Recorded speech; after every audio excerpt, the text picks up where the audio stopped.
This is the moment a Russian missile hit Kyiv's main children's hospital.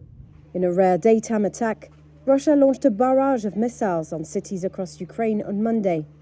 Dozens were killed, officials said. Tetiana ran out of the building, carrying her little girl Edri, her catheter still in place.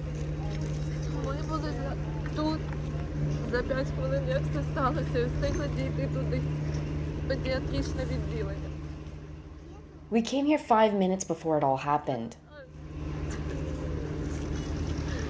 We managed to get to the pediatric ward.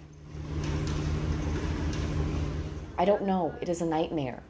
I don't even know if it was a missile hit or fragments of a missile. After the strike, hundreds of local residents flocked to the hospital offering water and assistance.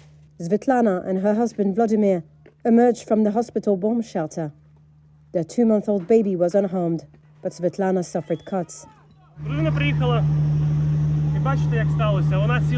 My wife has come here. She drove here. Then it all started. My son began crying, so she did not go to the hospital. She ran to the bomb shelter instead. Then there was the explosion. The car is no more. But we are all okay. There was not enough time for the baby to get scared. But you see what's going on here. No words, even swear words, can describe it. But what matters most is that they are alive. Never mind the car.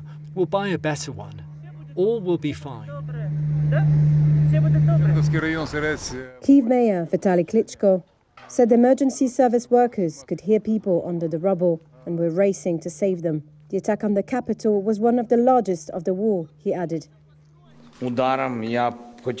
After the attack, President Volodymyr Zelensky, who was in Poland for a news conference, held a minute of silence and said Ukraine would retaliate for the strikes. The Russian Defense Ministry said its forces carried out strikes on defense industry targets and aviation bases in Ukraine. Moscow has repeatedly denied targeting civilians and civilian infrastructure. However, its attacks have killed thousands of civilians since it launched its full-scale invasion in February 2022. This one comes a day before leaders of NATO countries are due to begin a 3-day summit in Washington, with the war in Ukraine high on the agenda.